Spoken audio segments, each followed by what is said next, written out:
할렐루야. 말씀을 붙잡고 사시는 여러분들을 축복드립니다. 오늘 하나님께서 우리에게 주시는 말씀은 마태복음 26장 36절에서 46절까지의 말씀입니다. 이에 예수께서 제자들과 함께 겟세마네라 하는 곳에 이르러 제자들에게 이르시되 내가 저기 가서 기도할 동안에 너희는 여기 앉아 있으라 하시고 베드로와 세베대의 두 아들을 데리고 가실새 고민하고 슬퍼하사 이에 말씀하시되 내 마음이 매우 고민하여 죽게 되었으니 너희는 여기 머물러 나와 함께 깨어 있으라 하시고 조금 나아가사 얼굴을 땅에 대시고 엎드려 기도하여 이르시되 내 아버지여 만일 할만하시거든 이 잔을 내게서 지나가게 하옵소서.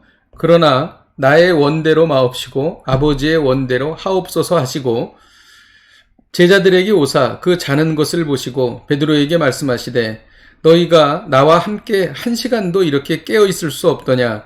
시험에 들지 않게 깨어 기도하라. 마음에는 원이로되 육신이 약하도다 하시고 다시 두 번째 나아가 기도하여 이르시되 내 아버지여 만일 내가 마시지 않고는 이 잔이 내게서 지나갈 수 없거든 아버지의 원대로 되기를 원하나이다 하시고 다시 오사 보신즉 그들이 자니 이는 그들의 눈이 피곤함 일러라.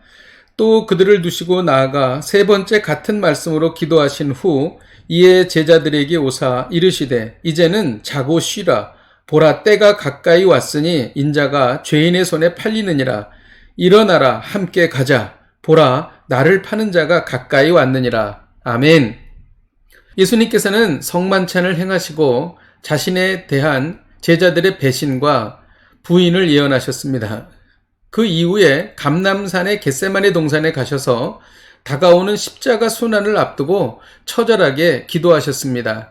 예수님은 당신의 메시아적 사명을 깊이 인식하고 계셨지만 육신을 입으셨기에 십자가 고통은 큰 고통이 아닐 수 없었습니다.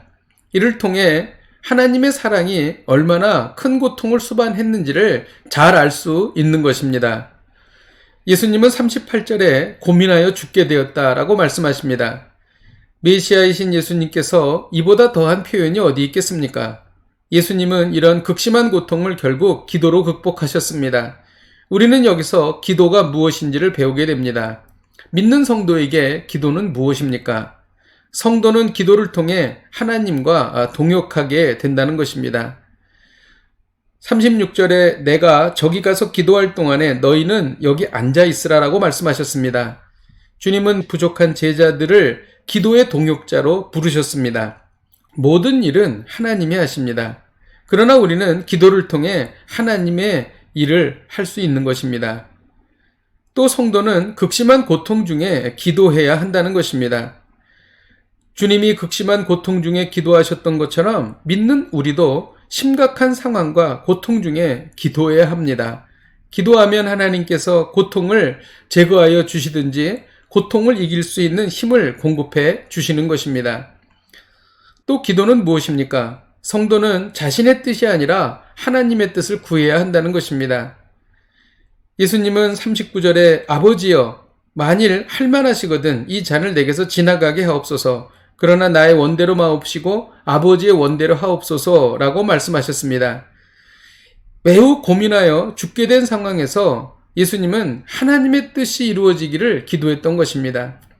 기도는 내 뜻이 이루어지기를 구하는 것이 아닙니다. 하나님의 뜻이 이루어지기를 구하는 것입니다. 그래서 나의 뜻을 간구하며 기도를 시작하지만 기도하는 과정을 통하여 나의 뜻이 하나님의 뜻으로 바뀌는 것을 경험하게 됩니다. 너희가 내 안에 있고 내 말이 너희 안에 있으면 무엇이든지 구하는 대로 이루어 주신다고 하신 주님의 말씀이 바로 이 뜻인 것입니다. 그러나 사탄과 마귀는 기도를 무섭게 방해합니다. 41절에 보면 시험에 들지 않게 깨어 기도하라. 마음에는 원이로되 육신이 약하도다라고 말씀하셨습니다. 제자들은 예수님이 3번이나 기도에 동참하라고 권면하셨지만 결국 아무 도움도 되지 못하고 잠이 들었습니다. 이에 대해 주님은 시험이라고 말씀하셨습니다. 사탄이 기도를 방해하지 못하도록 대적 기도를 해야 합니다. 피가 땀이 되도록 기도하신 주님은 결국 십자가를 감당할 힘을 얻으셨습니다. 할렐루야. 그 증거가 바로 45절과 46절에 나와 있는데 주님께서는 이제는 자고 쉬라고 말씀하셨습니다. 그리고 일어나 함께 가자라고 말씀하셨습니다. 이렇게 말씀하신 것은 주님은 기도를 통해 이미 다 이루셨다는 것입니다. 이 말씀을 통해 우리가 배우는 것은 성도는 기도를 통해 무서운 세상에 맞서 당당히 싸울 힘과 능력을 공급받는다는 것입니다. 힘들 때마다 기도하십시다. 넘어질 때마다 기도하십시다.